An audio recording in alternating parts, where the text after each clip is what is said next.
Begitu tuh ada. Percaya nggak?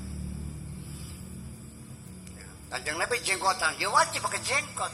Udah pokoknya pakai jenggot. Pokoknya sudah pakai jenggot gitu. Berarti kalau enggak, ya berarti bukan Islam. Ada nggak begitu tuh? Iya begitu. Ya, tetap walau bagaimanapun kedua belah pihak harus kita hormati. Karena kita harus mulai mengerti bahwa pluralitas adalah suatu keniscayaan. Artinya tidak bisa dihindari. Tetap beda mangsa runga, ya sudah. Kan jadi yang pakai jenggot ya silakan, dan kamu jangan ngecek orang pakai jenggot, tambah panjang tambah goblok, enak aja. Jenggot-jenggotnya siapa pun ngerepotakan beli ya kan, jangan dong, ya sudah. Tapi sebaliknya yang pakai jenggot jangan mengatakan yang dicukur kafir, ya jangan dong, ya sudah silakan. Itu aja tuh. Bisa nggak kalau kita hidup begitu caranya? Non, Anda agamanya Kristen, ya silakan adanya Kristen, silakan ke gereja. Saya Islam, saya ke masjid. Tapi jangan mengkafir-kafir orang Kristen. Orang Kristen pun jangan mengatakan kami ini domba tersesat dong. Paham begini? Dari sini salahnya bilangnya kafir, sana bilang sini namanya domba tersesat. Ya, saling menghormati. Kira-kira bisa nggak kita bangun kerukunan, kebersamaan itu berdasarkan bahwa pluralitas adalah suatu realitas. Bisa nggak begitu? Bisa nggak? Jadi umpamanya ada orang yang tetap ngotot bahwa cebok itu tidak boleh pakai tisu, harus pakai kayu, kayak kayu, pakai batu. Bu, di Makkah tuh medit negerinya, tidak ada air, susah air tuh. Hanya satu sumur Zam-Zam namanya, ya kan gitu, susah air di sana, susah air dulu, susah air di sana tuh. Ya sekarang mah sudah banyak karena itu pun dari laut disuling, menyuling air laut. Kalau sumber nggak ada, hanya Zam-Zam, jadi pakai batu gitu. Ya kalau pakai air mah ya karuan, sudah jelas itu mah pasti lebih bagus kan gitu. Bukan, orang Makkah dulu tuh kalau istinja tuh menggunakan, nggak ada air sih, jadi peret mungkin mah peper kan, pakai telepong, pakai balung kan gitu, pakai batu, pakai daun kering gitu. Nabi mengajarkan bahwa istinja pakai batu syaratnya 3 batu, dan 3 batu 3 sudutnya itu harus nih peret sini nih satu, berarti pojok sini peret lagi, peret 3, 1 batu, 1 ketiga peret lagi gitu kan gitu, harus batu, tidak boleh terpong, ya kan gitu, tidak boleh balung. Itu artinya Nabi mengajarkan sesuatu yang lebih baik kan begitu. Nah lalu sekarang orang bertanya, bagaimana hukumnya kalau pakai tisu? Ya tidak bisa, harus pakai batu. Ada yang begitu tuh.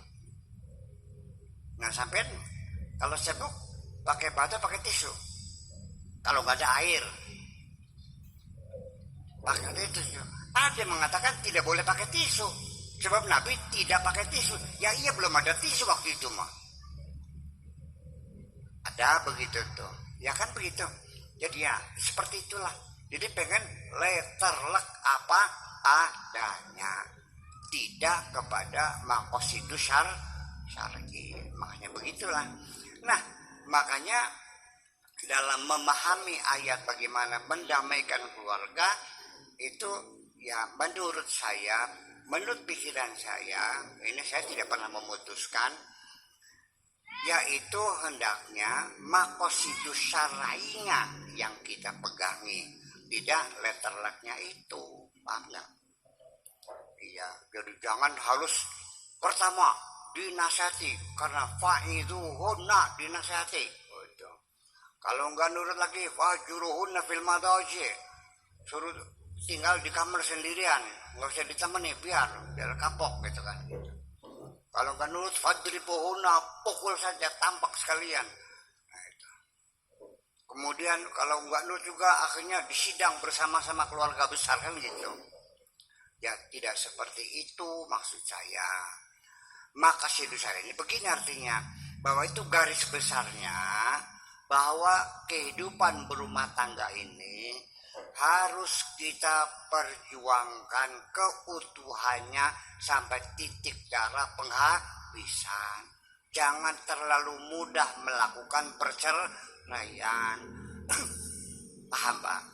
Artinya segala macam upaya harus dilakukan. Dari mulai penasehatan, ya kan begitu, masih kan urus sampai meningkat lagi, sampai pisah ranjang, sampai dengan pemukulan, sampai sidang. Pokoknya diusahakan sedapat mungkin, kira-kira kalau bisa jangan sampai itu persoalannya, ya kan gitu. Nah sekarang dari itulah maka saya ingin menasehati khususnya ini anda Lili Khairia sama Nur Amrila. Ini itu ayat itu saya tangkap begitu maksudnya, ya kan gitu. Apabila terjadi keretakan, kesalahpahaman, maka jangan sampai terjadi seperti yang saya lihat sehari-hari di Indramayu. Malam bertengkar, pagi bercerai, ya kan, ngenes kan. Saya kira Islam tidak seperti itu. Makanya karena Islam sendiri melihat pernikahan itu kan misalkan ghalidha, satu perjanjian besar, ya jangan main-main. Makanya ya Nur Amrila sama Lili dari sejak awal harus ada niatan bahwa saya ini menikah nih untuk yang pertama kali dan untuk yang terakhir kali. Ya dong. Ya, jangan buat main-main. Kemudian harus bertekad bulat bahwa kita tidak mungkin bisa berpisah. Sudah. Kalaupun seandainya keadaan memaksa sekali, sampai akhirnya terjadi gugatan cerai, dan akhirnya Ananda Lili ditanya oleh Tuan Hakim, Ibu Lili siap Anda dicerai oleh suamimu? Katakan tidak Tuan Hakim, saya tidak siap dicerai. Kalau Tuan Hakim bertanya kenapa tidak siap, karena aku masih mencintainya. Paham bikin